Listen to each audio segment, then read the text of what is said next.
Welcome everyone to Male Fuzz TV. I am Peter and today I'm going to be talking about the Penguin episode 4. It's called Centani. So spoilers for the episode as always, and of course if I butchered that title then apologies. Yes. So this is a Sophia focused episode, which it's kind of the second time I've done that actually. Episode 2 is not as focused, but it was definitely veering towards her a lot more. I think after 4 episodes, it really does genuinely feel like this is a two-lead show. Like, I get why they didn't call it the Penguin and Sophia Falcone, because it's not as catchy as a title, but she very much feels like the co-lead of the show now after this episode, and it feels like, if anything, that this episode, which goes through her backstory about how she went to Arkham and what happened with her father, it's really fleshed out her character again. It's something I've been saying for the last few episodes, is how every episode keeps fleshing out the main characters in a really satisfying way. This one, it's pretty much just her. There's a little bit of Penguin in the flashbacks, but for the most part, it is just her and what happened to her and motivating her and where she's going next. And it does do some surprising things. Like, I genuinely thought for the last couple of episodes that this alliance between her and Penguin would be the majority of the show, and that she wouldn't become aware of what he'd done or find out until maybe the second last episode leading into the finale or something like that. Like, I really thought that was going to be an end of season thing, give or take. And instead, we get a little bit more of this moment from the end of last episode where, you know, you've got what's-her-face from the Maronis having them at gunpoint, and she just flat out says it in front of her. Oh, like, I figured it out. Like, at first I thought you were doing this for Sophia, but I don't think she knows, did she? Like, she doesn't know that you were involved in the death of her brother. So Sophia's heard that. Sophia knows that Penguin, to some extent, is involved. She now has reasons to really hate him, and because at the end of last episode I was like, oh, it looks quite bad that he left in the car, but of course we didn't have the context last episode that he knew that she had just heard all that. I feel like Penguin probably would have grabbed her and saved her and like taken her with them had that exchange not just happened. And it really does leave what she's going to do about Penguin in the coming episodes. In fact, even just Penguin in general, like, what the hell is he going to do? Like, the Maronis are after him and don't trust him. Sophia, by the end of this episode, seemingly is in charge of the Falcones and hates his guts. Like, I don't know where Penguin, what he's going to do. Like, how does he, like, rise to the top of the criminal empire now? Because he's kind of burned all of his bridges, seemingly. I mean, I guess Vic's his secret weapon. He's got Vic to do whatever. But anyway, the focus of this, though, of course, is Sophia. When she passes out, calling for help after this incident, after Vic comes in with the car, we go to a flashback that takes 2/3 or so of the episode. It's the majority of it, and it is her 10 years ago, who she was before she was sent to Arkham. And I don't think it's super surprising to find out that she isn't guilty of what she was sent there for, that this hangman thing isn't true. I do love actually what it turns out to be, though, which is that it's actually something that Carmine, her father, had done. And I love it because it fits into the themes of the show, and a big part of Sophia's character is very much the idea of her challenging the male-dominated status quo around her. And that's something that's reiterated early in this episode. She's actually quite nice to Penguin at the start of this episode in the flashback. She seems to respect him. She acknowledges that he's got kind of a shitty job, but maybe because he's got a dick, he'll actually, you know, rise up the ranks maybe someday. But she does seem to respect him, and even calls her brother out when Alberto calls him the Penguin. She's like, hey, don't call him that. Like, she seems to like him. It's not until Penguin kind of goes against her a little bit that she snaps at him and kind of puts her foot down as, like, you're the Penguin and no one listens to you, so keep your mouth shut and drive. Like, she does snap at him at one point in a moment of heat, but it's not a consistent thing. She does clearly treat him with some manner of respect. And we also find that all the Penguin actually ratted her out for was talking to a journalist. Because I think in the context before, it kind of sounded like he maybe exposed what she'd done to her father, but like what she actually did was just talk to someone. And it's actually Carmine covering up the fact that he had murdered several women, including Sophia's mother. That's the big kind of emotional linchpin for her, is that she's remembering her mother hanging, and that the signs that there was a struggle with these other victims that this journalist talks to her about, she remembers seeing those same signs with her mother. And this obviously, again, fits into this idea of like exploring this woman in this male-dominated world, and this almost empowering aspect of her finally saying F this and taking control. That's really satisfying, that side of it. But I also love it because it ties really well into the movie, because we found out in the Batman that Carmine Falcone had had relationships with a girl from the club, which was Selina's mother, and then had killed her via strangulation. And that was I think one of the reasons why, that was the main reason Selina wanted to get to him in the movie. Now, it's been a while since I watched the movie, but that vaguely is what's in my brain from that. And as soon as they brought up that these women weren't strangled by a noose, like that was written in the police report because Carmine's got police on the take, but in actual fact they were strangled by hand. I remember him going to do that in the movie. So they actually did a really cool thing here where it really fits in with the character that was from the movie, which is interesting because we also have him recast for this show. We've got Mark Strong playing the character instead of John Turturro, which is a little jarring. It's like, obviously it's a bit of a time gap, so you can kind of get away with it. As I understand it, it was just like a scheduling conflict, and that's why they had to recast. It wasn't like I'm too big for this show or anything like that. I mean, John Turturro's done some crap, so I feel like he'd be game for anything.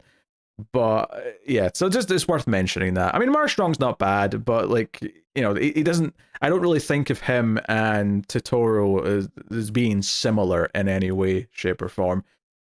But yeah, I this episode largely is one of the most extreme versions of gaslighting I think I've ever seen in a story. This is, Sophia's getting close to like asking questions about how her mother died, and Carmine doesn't want to talk about that. Carmine treats her like she's the special princess and that she's going to be the one that takes over the family. He even says that to her, and she's honored by that. She's even maybe taken by surprise, almost like she'd accepted that was impossible because she is a woman. And then she's given this glimmer of hope that she's going to get that power someday, but then it all goes to shit because she dares to maybe question a couple of things that Carmine isn't comfortable with her asking questions about, and that very quickly escalates into framing her for the murder of several people, several women. And I think that element I was talking about that being a big theme here is this idea, because she starts off this episode, or the flashback specifically I should say, with speaking at a luncheon for charity to help women who are victims of abuse, or who are struggling in the city, suffer from depression. Actually, I think that was specifically what it was. It was suffering from depression because her mother had allegedly committed suicide. Although by the end of the episode, I don't think I'm agreeing that that's what happened. I don't think she is either, to be fair. So this idea that we start off with her with that opinion, that that's what she's doing, and you're thinking, how does that turn into her having murdered 7 people? That doesn't make much sense. The payoff to that I really like later on, which is that, so she's being gaslighted into everyone saying she is this, that she is crazy, that she's disturbed, that she's mentally ill, and Carmine's paid off people at Arkham and the police to run with this story, which keeps her in this Arkham prison, which is a hellhole, and we'll talk about how that's all portrayed down the line. But when she gets out, right, and we're back in present day, and she wakes up and she goes to the dinner with the family, there's a great moment where she sort of names all the victims, and it feels like she's speaking for them. Like, it adds an extra layer to this kind of like disgust that people have when they're looking at her because they think she's done this thing, when in reality she actually feels great sympathy for those victims and sort of sees what's happened to them for what it is, and wants to mention those victims' names. She's kind of saying, hey, these women are victims, and I'm going to be their voice right now, when no one is going to sort of look at her as the place to get that because they all think she killed them. Well, arguably though, the family doesn't. Even though the family all wrote letters saying, yeah, she's pretty disturbed. Yeah, she's definitely crazy like her mother. Right? Turns out all the family wrote letters like that. That's one of the things that happens when she's taken to Arkham, and she's shocked by that. And this is where Alberto kind of becomes the only family member who seems to be on her side, and why she's so attached to Alberto and why she's so determined to get justice for him, in the recent story that we've had in the show is because he's the only one that visited her. He's the only one that seemed to want to try and help her. Everyone else was just doing what Carmine said to do, which is to throw her under the bus, make it look like she's the one that's done this, back up this story. And her brother was the only one who would even visit her, never mind actually try and help, and seemed to show any concern for what she was going through. And I think this is where I really need to sort of pivot into just talking about the performance from Milioti here, because like she has to do so many different stages of this character story in this episode, from the sort of more like naive kind of nice version that we get at the start of the flashback, to the horrified kind of like portion of her being stripped and like cleaned and put in a cell at Arkham and deliberately put in dangerous situations with other inmates because they want her to look crazy as if she's getting into fights. There's a whole thing where this other prisoner comes up and picks a fight and she's not wearing chains. And Sophia quite quickly recognizes, like, why was she not in chains? Why was this fight even allowed to start? It's because someone took those chains off her to specifically put her in a position, which makes her sound paranoid. She tries to tell, the psychiatrist who we saw in the previous episode, he's one of the doctors that was working at the hospital or the prison that was there when she was going through all this, and he actually seemed to get guilty and sort of realize that something's not quite right's happening here, that maybe she's telling the truth. At the very least, everyone seems so gung-ho about saying, no, she's definitely this, we're going to give her electroshock therapy. I mean, that's basically a section of the episode that I'll refer to as the torture montage, where she's just being electrocuted, she's begging and saying that she's innocent, she's, getting thrown around, she's refusing to fight. The inmate that she gets a chance to fight back against ends up stabbing herself with a fork, which almost is just to make it look like Sophia's done it, so it's a justification for doing the extreme therapy, for tying her up to a bed and then shocking her and whatever. Like, it's all this, like, just... I really meant it when I said this was extreme gaslighting. Everything about it is about people telling her she is something and that this is reality, when she's the only one who seemingly knows that this is bullshit. She knows it's a lie, and she kind of verbalizes that when she's, wakes up in the psychiatrist's office back in present day, where she says, for 10 years, men have been lying to me, and then I got home, and it was the exact same. They're still lying to me. So it really built this super layered character who, by the time we get to the end of this episode, her motivation and desire, and ultimately this, like, her being pushed over the line to kill the entire family, except Uncle Viti. Viti's still alive, although I presume she intentionally kept him alive, so she's got someone to boss around, and someone who knows how to actually run the day-to-day of the company, and hopefully he'll be terrified of her now because she's done this. Maybe that's the idea. But again, the performance, like going from her being scared in Arkham and the absolute desperation on her face to the moment when she's talking to the psychiatrist and has this moment of clarity where she's like, you know what, you're right. And she does a little, like, cluck or tick noise with her mouth as she winks at him and says, you're right, I deserve a fresh start. But what that turns out to mean is that she kills everyone in the family. She gasses the entire mansion, but notably opens a window in Viti's room so that he won't suffocate. So there's a great sequence at the end where she's walking through with a gas mask on, and we're just seeing the dead bodies of the uncle, of the various other family members. Although, of course, Sophia is not a monster. There is an innocent kid there in the house, and she makes sure that she's not in the house for the gas going through the house, right? She makes up a story about going out and sleeping in the greenhouse, says that she used to do that with her brother, and you're like, why is she doing this? And it's because she knows she's poisoning the rest of the house, and it's to make sure the kid's okay, because she isn't evil. Now, admittedly, she has now crossed the line where she is definitely not a normal person anymore. Arguably, she was never normal. She was the daughter in a big, crime mafia family, but this is kind of like a big turning point for a character where she's willing to do extreme things now, and that's probably going to be a big thing going forward. But she's leveled up in a big way. I also want to say that at times she's still very funny in this episode. There's a moment when she's at the dinner table and everyone's uncomfortable and she's making her speech and saying she doesn't belong in the family anymore. She basically just accuses them, saying, hey, we all know I didn't kill those girls. I mean, hell, Milo's got a bigger body count than me, and she points to like the guy sitting like there next to her, and I don't know why, but that really made me laugh. I think the implication being that Milo's not really the guy you send to kill people, but he's probably killed one or two, which is more than her at this point. Obviously, by the end of this episode, she has killed many people uh, in a more detached way. You know, it's not like she's putting her hands around them and like feeling the life drain from them or anything like that. It's very more, you know, detached and almost surgical in a sense where it's efficient. I think that's maybe an interesting way to think about how she's done this.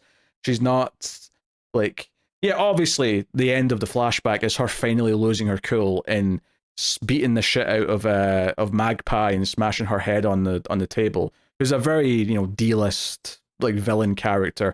I mean, honestly, if I have a complaint about the episode, it's probably that Magpie is a little too over the top, like in her performance. She feels like she belongs in a different Batman show, like if not like Gotham that was on Fox, but maybe I mean not the 60s show, but it definitely feels a lot more cartoony than everything else that's in this show. So I guess that's a minor quibble if we want to give one to the episode.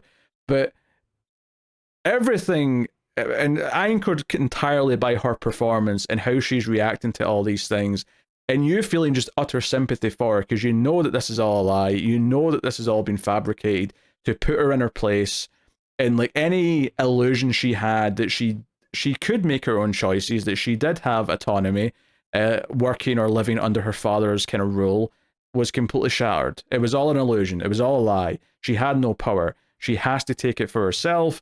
And by the end of this episode, she has done just that. And it is, while very dark, it's also very cathartic to actually see her do it because she got screwed over. She spent 10 years in this Arkham hospital, which frankly is presented like a hellhole. Like it might be one of the best personifications on screen of Arkham thus far, just because it really does feel like a terrifying place to be. And that's without even having any of the big names there. You know, we don't have the Joker in a cell and whatever. He might be there technically, we just never see him, but we don't get to see those things. We just get to see her experience, and it does feel very isolated. She's peeling stuff off the wall. She's been tortured on a seemingly daily basis, and just when she thinks that her 6 months, because you know the whole thing when she first goes in is that she thinks, oh, I need to be there for 6 months, and then I get a trial, and the trial will hopefully prove that she's not guilty of this hangman crime stuff. But of course, before she gets there, right before that deadline hits, the main doctor at Arkham puts in a recommendation saying that she is too ill to stand trial and therefore should just stay in the hospital. And that goes through, and even her chance at a fair trial is taken away. And if everything's unfair, then why should she even attempt to play by not only the world's rules, but even her family's rules, right? And I think that's a really interesting point, because that starts to make me think about Jim Gordon and about how he starts working outside the rules with this vigilante known as Batman, because the system's so corrupt that at a certain point, it's the more morally right thing to do. And I think that's interesting. And even Batman himself, honestly, this version of Sophia is so layered. She's not really anything like the Sophia Falcone from the comics, particularly along Halloween and Dark Victory, because she has like her own story there. And you know, she is a killer in that story in a more serial killer style way. Honestly, I think this character, in a weird way, feels like she's inching towards probably Talia. There's a little bit of Talia in this version of Sophia. Now, if you don't know who I mean by Talia, I mean Talia al Ghul, who's Ra's al Ghul's daughter. And I think that sort of like daughter of the big boss man sort of relationship, there's a little bit of that here. It's very different, of course, in a lot of ways, but there's definitely some stuff here. And I think this idea of Sophia wanting to actually protect the women that are employed under the regime, you know, the ones that her father would basically pick from, and you know, she asked her brother about that early in the flashback. That's actually what motivates her to go and see the journalist in the first place, is the fact that the brother can't even give her good answers about what the dad gets up to with some of the girls at the club, and you know, not even just the Iceberg Lounge, the secret club underneath, which again I think was a thing in the movie, which the movie explored quite a bit. So this idea that she is going to be kind of a Or potentially, we don't know for sure. She might go off the deep end in some other ways, but it seems like in some level she might be more of a lawful evil in a sense, or more moral like bad guy. I like you probably know what I'm trying to say here. And I do wonder if like somehow if she gets to stick around, and I kind of hope she does, that like she's the kind of like villain that Batman would sort of not allow to exist, but would maybe actually go to for intel about what's going on, because ultimately she doesn't, it doesn't seem like she would go out of her way to hurt innocents. In fact, in this episode, she goes out of her way to save the child because she doesn't believe in harming someone innocent. I think that's interesting, but then again, she has crossed this line. Does that open a door for her where she's more willing to just kill other people now if they get in the way of things? Whether that's rival mobsters or whoever. Obviously, she wants to kill Penguin. We're not going to see that because Penguin's definitely in the second Batman movie. So I'm not, which is probably why it's more worrying, if anything, that she, like her fate in this show almost has a shadow over it, because we know that Penguin has to survive, and given that they're kind of rivals now, where do we go with that? And I kind of hope she somehow lives, even if she's not in the next movie, just purely so that we don't see the last of this character. But then again, maybe they've planned a whole beginning, middle, and end for her story. Maybe it'll make sense that it's the end of her story when we get to the end of the season. But either way, it's been super entertaining to watch, and she's been so good at being compelling, in drawing you in, and making, and feeling sorry for her when she's been absolutely victimized by the corruption around her. And I think that's the thing, is that everything that happens to her in this episode all starts from her father. It's all her father's doing to keep her quiet, because just like he was happy to murder his wife, seemingly, he's happy to keep his daughter quiet by throwing her into a hellhole and effectively throwing away the key. I mean, we know from episode 1 or 2 that she only got out of Arkham because like they're so busy right now with new inmates and stuff that they had to like let people go. She got out in effectively a technicality, rather than because anyone put in a word for her to actually help her out. It was almost just a happenstance that she was able to get out of Arkham. And now that's inconvenient for everyone in the family, and she's made this big step. So I think I want to like congratulate the show on a couple of things here. One, for not dragging something out that didn't need to be. I'm actually so shocked but satisfied that at the end of episode 4 we already have this huge like progression in her character and this huge payoff to everything that's been set up in her story. I think that's awesome. I think even it fleshed out a little bit of Penguin's story in a way, because knowing why he did this, like, because ultimately all Penguin did in this episode was, because I don't think he did it in retaliation. I don't think, maybe he was a little pissed that she spoke down to him in the car, but it feels more like to me that he just knew that Carmine Falcone was going to find out that she spoke to the journalist, and if he didn't tell Falcone, he would be seen as aiding her to betray the family. And I think he just, like, he's savvy. He knows when to like go crawling and looking like a loyal dog. I think that's all it is. Like, I genuinely don't think Penguin thought everything that happened to Sophia as a result of him ratting her out was going to happen. But ultimately, I think he is still happy that he didn't, keep his mouth shut, because now Carmine sees him as trustworthy and so on. And that's something we've talked about before, something the show's brought up before. But I think that stuff's super fascinating. But yeah, no, really good episode, really strong performance. Just lots of great editing, especially once she gets into Arkham, and it really does a lot with that. So yeah, just really tight. Went in like a breeze, and that's saying something when these episodes are basically a full hour long. I mean, admittedly, they've got long credits at the end, but like that's only shaving off a few minutes anyway. The pacing feels very good, and it has done. Episode 1 was a little bit bloated. Everything since then has been very well paced.